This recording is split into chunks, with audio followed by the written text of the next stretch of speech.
You got to change your habits or change your goals. Muay Thai is 50% running and 30% laundry. Keep working on your game. Keep innovating. I'm always winning. What is your pro tip? So welcome to another episode of Pro Tip Conversations. Today I have with me Gio Colussi, who is a cricket batting coach. And I'm super excited to chat with Gio because his technique of coaching is unique and not something that you hear from a lot of other coaches who are focused specifically on technique. So welcome, Gio, Thanks, to the show. Great to be here and talking to people in North America. Yeah, we'll jump right into it. So, how did you get started in cricket coaching? Kind of just fell into my lap. I finished school, took a gap year, didn't really know what I wanted to do. And the first team coach from my club said, "Hey, there's this new school that's opened up. Do you want to go down there and do some coaching?" Went down. It was incredibly enjoyable. Also at the time, financially motivated. It was paying about 4 times an hour more than my other student job. And that's how I got started in coaching. And then from there, it just sort of evolved that an opportunity came to start an academy, which I grabbed with both hands when it was offered to me. And here we are today, many years later. Yeah. So were you always an active athlete, and specifically in cricket, or did sports, was that something you came to later in life? No, so I've always been very active in sports. Primary school, I used to do biathlons, swimming and running competitions. Used to play cricket, used to play soccer at school, soccer at a club after school. I used to play tennis. I think those were the bulk of my primary school activities. And then going into high school, first year I did cricket and water polo, 2 summer sports. And then soccer changed to rugby. And Okay. the biathlons and the tennis fell away. And then those were my 2 main sports, cricket and rugby, through high school. Awesome. And who would you say were your sporting heroes growing up? Heroes, that's an interesting one. I wouldn't say I really ever had heroes. It's quite something that's always felt unnatural to me is I've always viewed people as people. And Sure. even when I was young, we used to get sports stars or celebrities used to come to primary school to talk to us, and everybody would be all excited about it like it's a big deal. And I'd just be thinking like, he's just a dude. He plays sport, but, he's just a guy, or it's just a woman. People I admired, or certainly who I really liked the way that they went about batting, was Rahul Dravid. I remember as a youngster, the first time India came out, I think he came on 2 tours here. Mhm. The first tour, I was invited down to bowl to him as a net bowler. I didn't get to bowl to him, but I just saw that he was on the bowling machine for hours and hours. And I just looked at how solid he was, and I was like, I want to be like that. And then the next time he came back to South Africa, I was fortunate enough to assist the Indians with throwdowns. I volunteered and I went and I was giving players throwdowns. So I got to give him throwdowns and pick his brain and have a That's chat awesome. with him. And even more, I think what a humble man he is, because a few days later, he spotted me in a shopping mall, and I just heard somebody calling out, "Hey, coachy," from across the other side of the mall.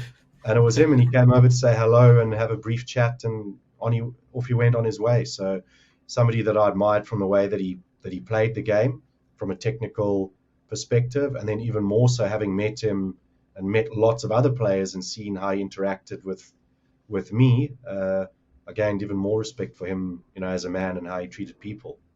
Yeah, it's amazing. I mean, you hear, it's awesome to hear firsthand stories.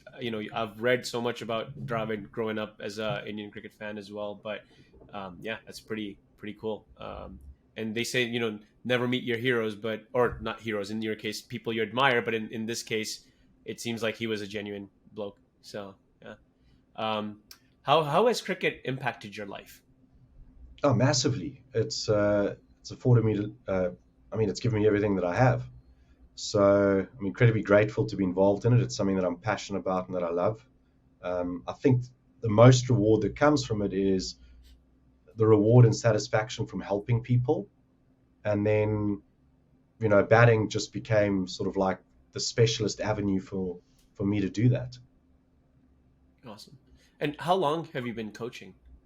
So yeah, I started straight out of school, and this, I think this is my 26th year. I've done 25, and yeah, heading into my 26th year of coaching. Wow.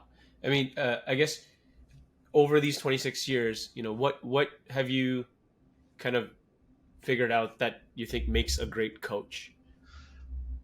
I think something I want to touch on quickly about that statement, I actually need to check myself there. I haven't been coaching for 26 years. I was instructing until 2009. I was telling people what to do. Got it. And then in 2009, I got invited. One of my coaches was doing sports psychology, and he said, hey, I'd already read these guys' book. It was called In the Zone, where it was like a rudimentary exploration into how top South African athletes get into the zone. What is the zone and how do they get there? And I went on a 2-day seminar, and then I realized that I was instructing. I was telling people what to do. I wasn't coaching. So coaching is empowering people through questions to figure out the solution for themselves. So I've been coaching since 2009, but I would say I've got 26 years of technical instruction, or up until 2009, how to instruct people to hit technical positions while batting. And then post that, how do you communicate those messages using questions so that they understand what they're doing, why they're doing it, how best they achieve that outcome, and then creating consistent processes to achieve it. So that's like awesome. The first big differentiator. So what makes a good coach?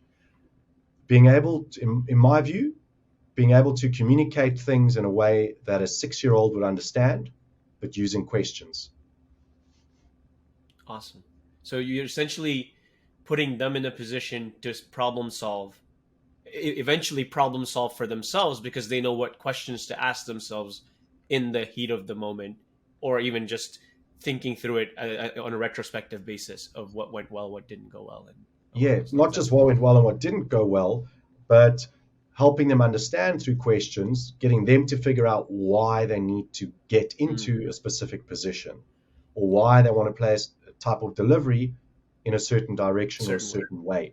And rather than saying, why did you hit, instead of just saying, hit it on the ground, ask them questions that they could start to figure out what they need to change in order to be able to hit it into the ground. Or if they want to hit a ball between point and cover, asking them questions to figure out how they're going to achieve that outcome when they've been unable to get the ball there through what they've been doing. Right. And I guess as you're coming to that, you mentioned that you attended a seminar, but who would you say were are your biggest coaching influences? So massively, my private coach through sort of high school was Ian Trott. So he had a huge impact on me, especially from an etiquette ethos, helping develop really, really strong technical basics in my game. Then after school, my first team coach at Western France Cricket Club, Les Vensler, who actually also got me into coaching. So incredibly grateful to him. My first team coach at the club who I worked closely with when I was captain, and we achieved a fair degree of success for the club, was a guy, Richard Burnett. Then Paddy Upton's had a huge influence on me looking further into and helping me and guiding me and learning from him, and the impact that the mind has on the ability to perform. And then somebody else I followed quite a bit and got a lot of value out of is Dr. Michael Gervais. Cool. And I guess you've picked pieces from everyone and then brought them into your own coaching style and philosophy at this point, right? And in terms of what you have then compiled together, how does your batting process or coaching batting process differ from everyone else? I mean, I've already heard you mention that you were instructing before and now you're coaching, and that's from my experience having played cricket for 20 years and been coached to various degrees. That's already an insight that you've gleaned that I have not seen other coaches have about how they should be coaching. So, but how does your process, differ from other people's? Yeah, and you just give me one more sort of thought on that. And the reason it's so powerful to coach through questions is because once somebody figures something out for themselves, the solution or the answer is theirs. They worked it out, so they're less likely to forget it. Right. So that's why it's so powerful, and that's why you get better outcomes and better results with it. How's what I do different? So Paddy Upton sort of helped me have this realization in one of the talks that I went to, and he said that the root causes of dismissals are thoughts, emotions, and distractions. Right. And everybody's always reacting. Everybody's always reacting to low scores, reacting to dismissals. And how do dismissals manifest? They manifest as technical errors. Mm-hmm. So we'll always then look at the dismissal. The coach will say, you need to get tighter outside off stump. You've got to leave better because you played at a ball that you shouldn't have. But meanwhile, the majority of the time you're leaving well when you're playing. Or you got a full ball outside off stump that you'd normally crunch through the covers for 4, but your weight was back and you nick off, and now we've got to get in the nets and work on weight transfer. But what people don't look at is that the ball before the guy bowled you a bouncer, and you were like, oh shit, that was pretty quick and that almost hit me. Right. Now I'm looking for the short ball, anticipating it, which then prevents me from being able to get forward. Right. So it's not a technical thing. Another example is when you're low on confidence. You've had a run of low scores, and now you're going out there to bat to survive because you want to get yourself in so you can give yourself a chance to score. But whilst you're trying to get yourself in, just chewing up dot balls. And eventually the pressure builds and builds and builds. And then either you premeditate and you play a loose shot to a ball that you shouldn't have because of the pressure, or because you've been batting to get yourself in and you've set up in a negative frame of mind, you're not really looking to score. Yeah. Because you're in a defensive mindset, but you get a long half volley, but you're sitting back because you're being circumspect to watch everything really closely. And then again, you play and you lose shot, your weight's back, we've got to work on your weight transfer. But it was actually your mindset because you were sitting back, allowing the bowler to bowl because you're batting to survive rather than to score. Yeah. So that's the first thing, equipping players with the tools to effectively manage, to understand the impact that your thoughts and emotions and distractions have on your ability to execute your skills. And then equipping them with tools and processes to effectively manage thoughts and emotions. So you can remain calm, relaxed, and present. And when you're calm, relaxed, and present, that's when the best version of you comes out to play, and you can execute your skills in all types of match situations. Amazing. So that would be the main difference in what we do. We do the mind first, and then we start looking at fundamentals and then enhancing match play skills. I guess then we'll jump into the 3-step process that you speak about on your site and in your sessions. What are the 3 steps for the simple batting process? So the first 2 steps, essentially, there's 2 things that you've got to have clarity and trust in and have consistency in if you want to become a reliable run scorer.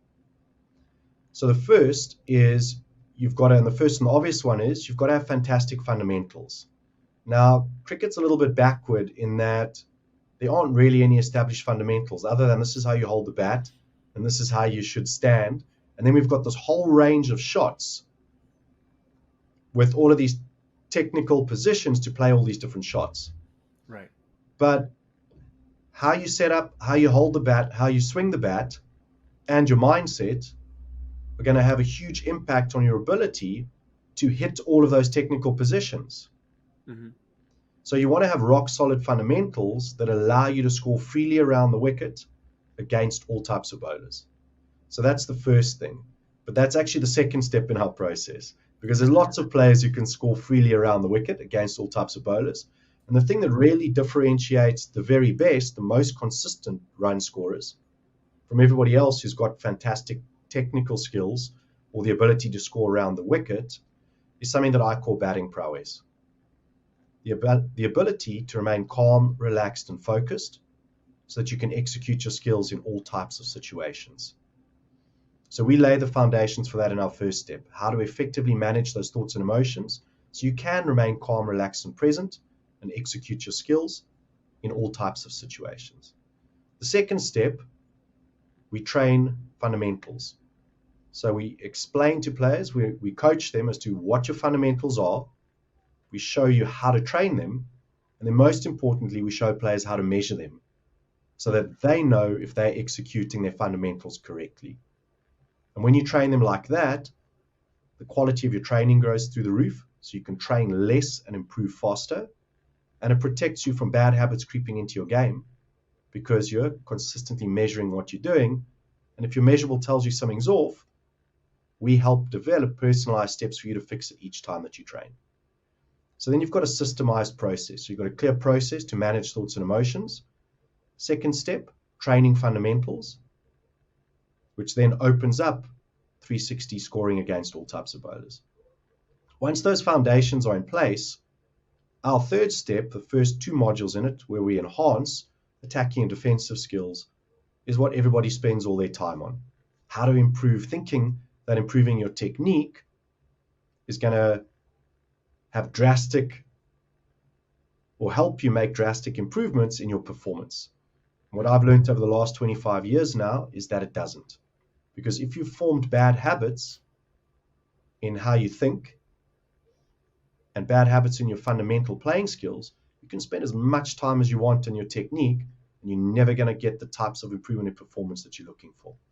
And then the final part of the third step is enhancing your match play skills. And we do two things there. We give you a clear match process so that you can sum up the situation, devise a plan, and trust yourself to execute it. That trust comes from the first two steps, having a clear process to manage thoughts and emotions so you can execute your skills in all situations, and trust in your playing skills that you can score freely around the wicket against all types of bowlers. Second part is an after-match process. So just like we measure everything that we do in training, we give players an after-match process that lets you build your confidence regardless of your scores. So how do we do that? It probably sounds crazy. What can you control? So the simple batting is an acronym. After each innings, we run through a series of questions with players. And if you answer yes to those questions, you had a great innings. They say, I did all that I could today to give myself the best chance of being successful. I had a great knock. If you answer no to one of those questions, we've got follow-up questions, which then identify the thought, emotion, or distraction that actually caused the dismissal. So now you're getting better without even going to the nets because you've improved your self-awareness around what actually caused your dismissal. And then through that improved self-awareness, we can catch it the next time it comes up. And we can use the processes that we've developed in the first step, how to manage those thoughts and emotions, and bring yourself back to present so we can catch it, use our tools, come back to present, see and react to the ball.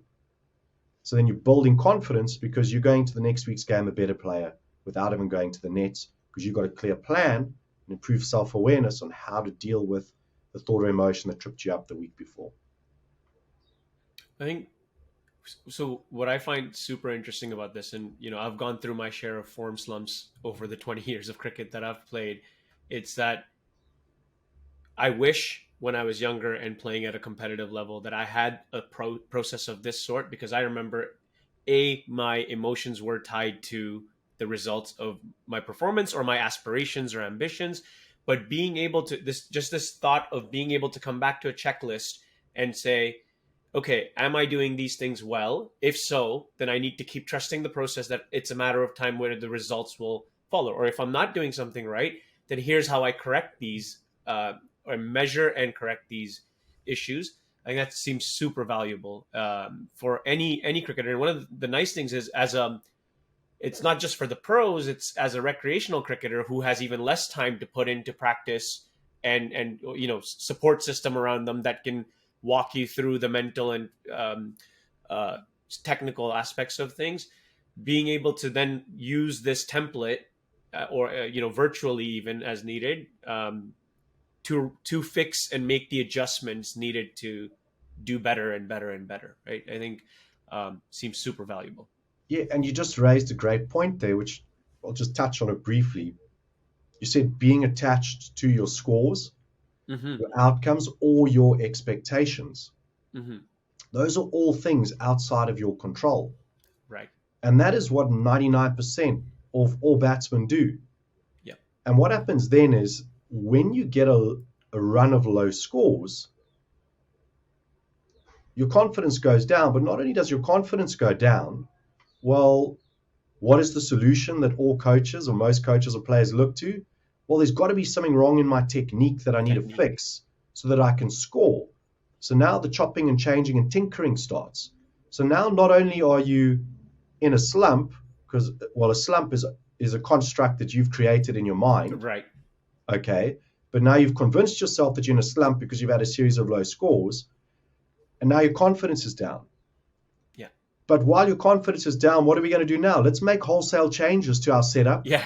Let's start trying to. So now let's experiment in the middle. now you've not only got low confidence, but you're going out and you're trying to do things consciously that you've never done before, which is takes you away from being present, and it just prolongs the slump and makes it even worse. Right. And then if one of these things does, or something clicks and you get a score, then you stick with it.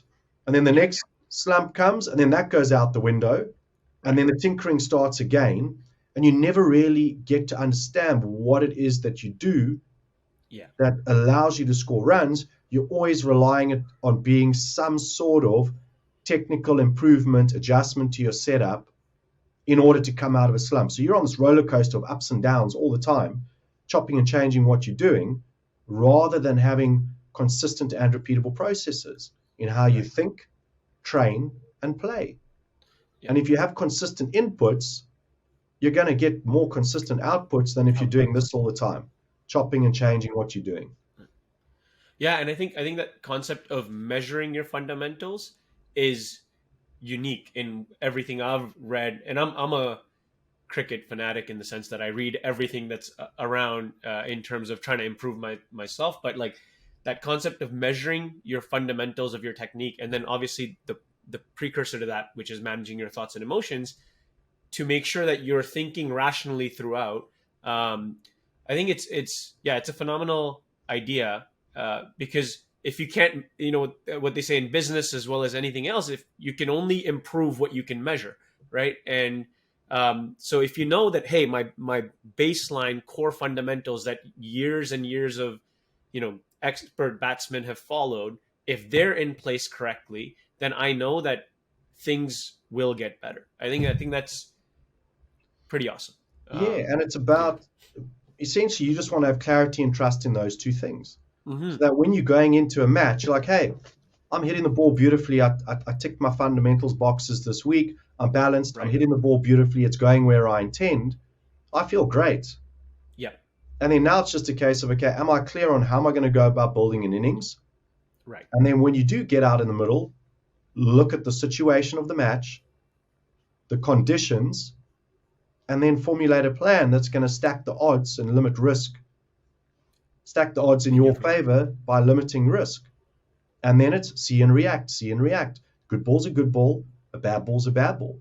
And the only thing that's going to change on any given day what a good ball and a bad ball are the conditions, the format, and the situation. What time of the game is it?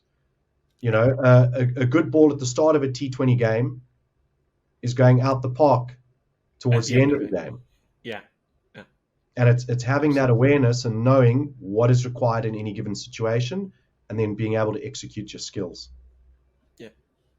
Yeah, it's all coaches, you hear the term batting is, 90% mental, but surprisingly not many coaches focus on the mental side of things and the preparation side of things from that standpoint, especially at the earlier age groups, right? And the developmental stages. I know we have a time limit, so I want to move on to the next question. And I think we'll touch upon this throughout in the other questions as well, because we could probably talk about this for hours. But you coach online, and your program is designed to help people no matter where they are in the world, which kind of is the motto of Protip as well, is to connect coaches and players across the world and kind of break those boundaries so that you can get the best help that you need no matter where you are. What have you found are the benefits of working with someone online versus seeing them in person? So it's really interesting, Anish. when I launched this it was 2019, I'd had some English professionals out that all did unbelievably well that summer. And then I took the concept of how can I teach these principles to people online? Mm-hmm. And I did a group coaching program, which is the model that we now use, and I had one-on-ones.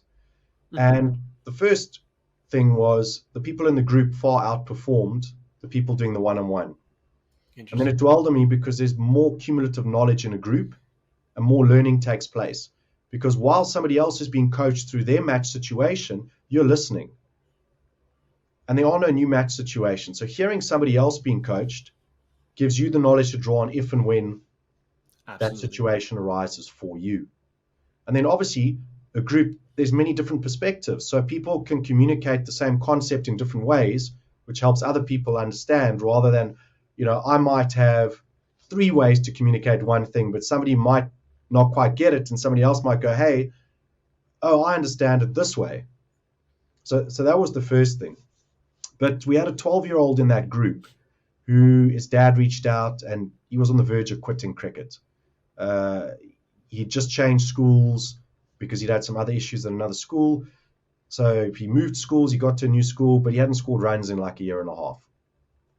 And after 4 weeks in the program, so doing the mind first, started to train his fundamentals. Over the next 8 weeks, he scored 639 runs in his first 200s. Wow. And I interviewed him afterwards with his dad. And I said, what did you think when your dad said you were going to work online? He said, I couldn't understand how it would work. I just thought, how's some guy sitting somewhere else in the world going to help me with my batting? And he then said what he found is it was better than working with a coach in person because he would watch the videos of what he needed to do, go down to the nets with his dad, record it, upload it. When he was uploading it, he could see what he was doing, and he could already see how what he was doing was different to what he was supposed to do. Then he'd get the feedback, and he said he would be crystal clear. He'd get the feedback and the questions, and then he'd be crystal clear on what he needed to do. So he felt that it helped him improve his understanding, and seeing and putting into practice was better than being told what to do or doing something without seeing it. So that was the first thing that sort of came out of it. And then that got me thinking, and I went and I checked my stats for professionals online versus professionals in person. In person. Because the other thing he'd said to me was having somebody to talk to about his matches and being able to share stuff that he was insecure about and work through and learn how to manage those emotions, because he didn't want to share that stuff with other people. So I went in and I looked and I thought, well, all the professionals who come out to Cape Town are from England. So they're not playing matches while they're here. Right. So we would do the theory behind the processes that we're going to implement in matches and how we're going to effectively manage these thoughts and emotions, how we're going to maintain our focus ball by ball. But they didn't have any support after a match to jump on a call and talk about it. So the average improvement, they couldn't iterate on it. Yes. So average improvement for pros in person, 37.07%, above career batting average for the first full season after work. Mm-hmm. Pros online, 49.45%. Working on skills and having the match support at the same time. So from a coaching perspective, if you've got access and you're working on both aspects at the same time, clearly that gives you better outcomes than only working on your playing skills and trying to implement the stuff in theory on your own. Listening to you talk about the data, it makes me think that, if not for cricket coaching, you could have been a Silicon Valley product manager with, measuring and improvements on that front. So I love the fact that you measured, whether your groups were doing well versus your individuals were doing well. And like, you've used that to refine your own process and your own coaching and what works well in pushing that. I think that's fantastic. The crazy thing is that even though I was coaching players to measure their fundamentals and measure their matches in a way that takes you away from the numbers, but spits out more consistent numbers, it had never crossed my mind to actually check in person until I was interviewing a 12-year-old who gave some information. I thought, hang on, he could be onto something here. And then that's how I went and checked that. Yeah. So again, that's the power of working in groups. You can learn something from anybody. Yeah. But I love the fact that you've used data not only to help the students improve their game, but you're using the data to help you improve your coaching methodologies, right? Or like the format in which you're delivering your coaching, and continuing to refine that. I think, that takes a person who's essentially applying what they're preaching, right? It's not only in the person's batting, but it's also in your processes. So I think kudos to you on that one. Because I think, again, I don't know how many coaches out there will kind of see how what they're coaching, whether it's actually effective or not, right? And you're able to say, oh yeah, with precise data, that when I coach online versus here's the reason, and then you're able to determine why it's happening that way. So yeah, I think that's phenomenal. Yeah, and I think also what you said there is, like, fundamentally sound processes hold true everywhere. So, Right. businesses have got KPIs Exactly. for a reason, because you can look at them, they're measurable, and then you can make input changes to see if you can get better outputs. Right. And it's a similar type of thing here. I mean, they're processes that work in everywhere. It's just about applying them in all areas of your life. Absolutely. Yeah. Okay, we'll switch a little bit to the competition side of things, and I think you've already touched upon a few of these. So if you've already answered it, maybe just a couple sentences on that, and we can move to the next ones. But how do you specifically prepare your students for competition? I guess that's the third part of the three-step batting process, right? That you had No, mentioned. how do we prepare them? It's the first two steps. Oh yes, Having trust. So having trust in their playing fundamentals, because they're training and measuring them consistently, Mm-hmm. and then having trust in a clear match process. This is how I'm going to go about my innings. So basically, having a process to sum up the situation, devise a plan, and then knowing that you can trust the skills from the first two steps are going to help you execute your plan, because you've got trust in your playing skills. I can score around the wicket against all types of bowlers, and I've got a clear process to effectively manage thoughts, emotions, and distractions. But to go into that a little bit more detail, the main ones there are fear of getting out, fear of letting the team down. But if your scores no longer impact your performance, your confidence, if your scores are no longer impacting your confidence because you've got an after-match process that lets you detach from scores, that's no longer an issue. So what else is going to come up? We are going to get nervous at times. But again, nerves are actually a good thing. It means our senses are heightened. So if we choose to embrace them, say, hang on, nerves are actually heightening my senses, which is going to let me move and react really well to the ball. Right. Awesome. And then how do you know when your students have grasped the concepts and are game ready to apply them? Well, everybody's different. So just from a training perspective, if we're working on something in a player's fundamentals, we will not move off it until it's nailed down. Now, everybody's different. Some guys will nail it in the first drill, and then we'll do a second or third one just to check that they got it. Mm-hmm. And then we'll keep checking it, because that's a fundamental, and we want to form the habit of them doing that every single time that they train. But we never move on to something until somebody's ticked it off. That's from the playing skills perspective. So some guys are like, they moan about it while they're in the program, but after the program, they'll praise it and say, I now see, if I didn't get that, I wouldn't be able to do everything that I can do now. The mental side, on the actual developing the batting prowess, well, those are really, really simple concepts. And then it's about jumping on the calls, talking about the match situation, running through the measurables, and then that lets you see how they're getting it. But I can tell you on the Fearless Mind module, how to overcome the fear of getting out, fear of failure, fear of letting people down, nerves, pressure to perform, everybody gets that one first time. It's like you watch it and you're like, what have I been doing to myself? And everybody's immediately like, I walked out calm and relaxed. I felt, even though I haven't scored runs for 6 or 7 weeks, all of that just went away. And again, it's all these things are just constructs of your mind. And once you understand that it's just a story you're creating in your head, and you can see how irrational the story is, and then start putting your energy and focus into the things that are going to bring success, which to everybody is you have to see the ball. The number one principle of batting is to see the ball. What stops us from seeing it?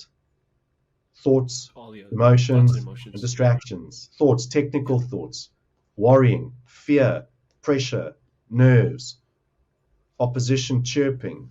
All those types of things are what prevent us from seeing the ball clearly. And this very quickly, you mentioned that with this process you can improve faster without even putting as much time as you otherwise would, just focusing on technique or all those other aspects. Do you believe in undertraining versus overtraining when it comes to your students? Like, do you like taking breaks, I suppose? It's Yeah. Everybody's different. Right. Okay, it is important to have breaks and to have rest, but Mhm. it's more about the quality of the training. Right. Okay, so if you can go down there and you can tick your boxes at a consistently high standard, and you can do it in 10, 15 minutes, and you feel good and confident, and you can execute your skills, great. Other people might do it at the same standard, but they want to do it for an hour or 2 hours. But generally speaking, the people who put more time in are in every aspect of life. Quality time, specific training with specific outcomes. So knowing, what am I doing? Why am I doing it? How am I measuring it? If you do those three things, obviously the people who do that more often will outperform and excel and will have more to fall back on and will be better at executing more consistently than somebody who puts less time in. But it's about the quality of the time. So it's, what are you doing? Why are you doing it? How will you measure it? And then, how will I fix things if my measurable tells me something's off? And if you can do those things consistently and work those things out for yourself, you're going to go like this. Makes sense. We'll switch gears now. We're going to come into the last segment, right? As part of the pro tip mantra, we like to talk about the human side of things, where everyone goes through successes and failures, and we like to ask the pros that we interview, what is your worst experience or worst sports performance, and what you learned from that experience. And this could be you as a player, or if you had an experience as a coach. Up to you which one you want to talk about. I think the most valuable thing that I could offer to people would be that there's no such thing as failure. Okay? You can only fail if you didn't try your best. Mm-hmm. Okay? So if you went out and you didn't give 100%, that would be a failure. Right. Don't measure yourself on outcomes. Measure yourself on things you can control, your attitude, how you show up, how much effort you put in, and then most importantly, did you learn something? What did you learn? So as long as you are trying, you're showing up and you're trying, and you're learning from each attempt at doing something, you're never failing because you're always growing. And if you can take that sort of mindset, then you're going to be able to detach from your outcomes, and it's not about the outcome, it's about your inputs. How much effort did I put in, and what did I learn from the experience? Because it's just an experience. It's an attempt, it's a challenge, an opportunity to test your skills and to go out there and give your best. Sometimes you're going to succeed. Other times, the scores won't be as much as you would have hoped. But if you keep focusing on those things, what was my attitude like? How much effort did I put in? And most importantly, what did I learn from the experience? I think I was going to ask you about what your pro tip is, but that sounds like a pretty awesome pro tip in itself. So we'll skip that one later. What is a common mistake that you see aspiring cricketers making? Spending hours and hours in the nets trying to improve their technique, thinking that that's going to take their performance to this. Yeah. So everybody's formed unconscious habits in how they think and in their playing fundamentals. It's those two things that are causing the ceiling in your performance. So yes, we want to spend time in the nets, but not aimlessly. We want to be specific about what we're doing. And again, if you want to get more out of what you are doing, what am I doing? Why am I doing it? How am I going to measure it? How am I going to know if I'm doing it correctly? And if I'm not doing it, to the best of my ability or achieving the end result of where I want the ball to go or the position that I want to finish in, how am I going to fix it? Makes sense. And then I guess last question before we jump into the rapid fire round, which is, given we've seen a lot of changes in cricket, and especially even in North America, there's influx of now leagues where cricketers can actually start thinking about cricket as a potential profession, whereas 10-15 years ago there's associate nations have almost no money to become cricketers, and you spend most of your time doing a full-time job and then playing competitive cricket on the side. But what advice would you give someone, no matter where they are in the world, that is hoping to make a career in cricket? Of anything you've seen from people you've coached that have gone on to become professionals, what have you seen in terms of patterns? Consistency. Showing up for yourself consistently, working with somebody who's going to hold you to a higher standard, and ultimately hold you accountable to the dream or goal that you've said you want to achieve. So try and imagine that you've already achieved it, and what would you need to be doing to be playing at that level? And you're going to have consistent and repeatable processes. Not just you're going to have to show up consistently, you're going to have to train consistently, you're going to have to work harder than everybody else. But more importantly than that, you've got to know, what are you doing, why are you doing it, how are you measuring it, how are you going to fix things? Because if you don't know that, you've got nothing to fall back on. So you've got to know those things. And if you can do that and start thinking about what impact are my thoughts and emotions having on the decisions that I'm making out in the middle, and how are they contributing to my dismissals? Because if you think your dismissals are caused by technical errors, if that's the root cause, you're going to be chasing your tail more often than not. But if you can figure out what types of thoughts and emotions are causing the majority of dismissals, and then develop a process to effectively manage them or overcome them, then your performance is going to go like this. Awesome. All right, we'll jump into the rapid fire round now, and we'll wrap up. So first thought, I guess, that comes to your mind, no wrong answers. Favorite cricketer? Would have been Roald Dravid. Cool. Favorite cricket equipment brand? Well, I've had quite a long-standing relationship with Puma, so cool. They're Nice. on the athletic side. They do cricket gear. I no longer play cricket, so I'm not using any cricket gear. Favorite drill or exercise? Favorite drill or exercise? We've got a point of contact drill that is it's not my favorite, it's the most important, which is our way of training and measuring your fundamentals in one drill. So that is the building block of everything that we do with every single player that we work with. And it becomes the building block of their game going forward for the rest of their playing days. Got it. And then least favorite drill or exercise? Can't have a least favorite drill. Well, I mean, maybe ones that you see other people doing that you think aren't very valuable. Oh, least favorite. Oh gosh, I hate gimmick drills that have got absolutely no foundation in reality, like bouncing balls on tables and throwing balls at people, and while it's mid-flight, calling out ridiculous things of where they need to hit the ball. Right. I mean, batting's an unconscious act. It happens in. You've literally got about 100th of a millisecond to decide what shot you're playing and to initiate the swing to meet the ball. And now you got some guy throwing balls at you, shouting mid-flight for you to consciously hit the ball where he's telling you to, while your brain's trying to do these high-speed calculations. It's ridiculous. So keep it simple. Instead of just watching the ball, you're thinking. Right. Instead of watching the ball, you're thinking about all these other things. Yeah. That's awesome. Thank you so much for your time, Gio. I want to give you the opportunity to let people know how they can get in touch with you. Talk about the site and the program a bit. So yeah, floor is yours. Yeah, if anybody wants to get a hold of me, my social medias are all just Gio Colussi. It's Gio_Colussi. That's Instagram. You can look me up on Facebook. I've got a free Facebook group on which you're a member of. I am. You could share a little bit about the group and what's in the group. Yeah. But basically, it's to educate people on our processes. There's a ton of free content in there.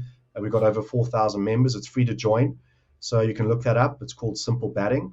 But to join, you've got to answer 3 questions. If you don't answer the questions, we're not letting you in, because if you're too lazy to answer 3 questions to get into a group where you're going to get a ton of free content, we can't help you. Yeah. And I can say that even just being part of the group, I have gained a lot of information, and just being able to rationalize certain thoughts and emotions.